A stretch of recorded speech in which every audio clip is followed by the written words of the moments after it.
So city summits cost money, they cost valuable time, they have an ecological footprint, and sometimes you wonder why. Is it worth all this travel, all this extra CO2, all this time spent? And we believe it is. One thing we learned from the pandemic is that we can do a lot through technology, but another thing we learned is we cannot do everything.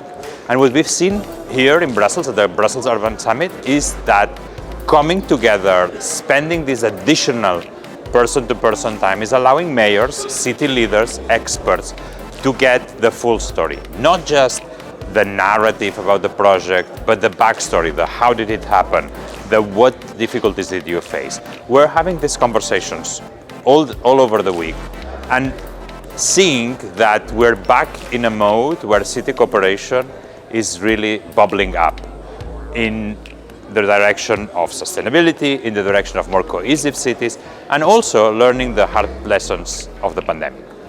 So if there is one thing that Brussels has brought to everyone, I think it's the opportunity to go back in time, see how city cooperation was so crucial during the pandemic, and say, okay, can we bring that spirit of we're in it together, that spirit of urgency, that spirit of acting locally but connecting globally, can we bring it not just to this very specific issue of the pandemic, but to the much broader agendas? And of course, climate change is what cities are worried about, are suffering already, but there's so much more. We've had from science in the city to how to support caregivers. We've had very technical and also very political debates.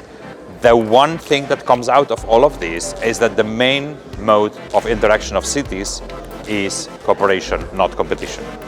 I come out from this Congress, Metropolis World Congress, and the Brussels Urban Summit optimistic. And the reason I am optimistic is because we do not need to tell local leaders the importance of the global agendas. They are in fact the ones that are moving that forward and actually raising the bar of ambition. And when one sees what mayors and other city leaders have been talking about here, this is 3 steps ahead of states, of the private sector, even sometimes of experts, because they understand the issues in a very practical manner. I come out of this summit with a lot of excitement, but also a little bit worried, because one constant theme is that city mayors do not need convincing, but they are in many places, many parts of the world, they really are under-resourced. So if we know that the most important place of action is local, how can it be that funding is not there? That cities are perennially underfunded and also very much depleted after the pandemic. I think there is a cry of alarm that we must sound, because the solutions we know should be local, but the resources are not there.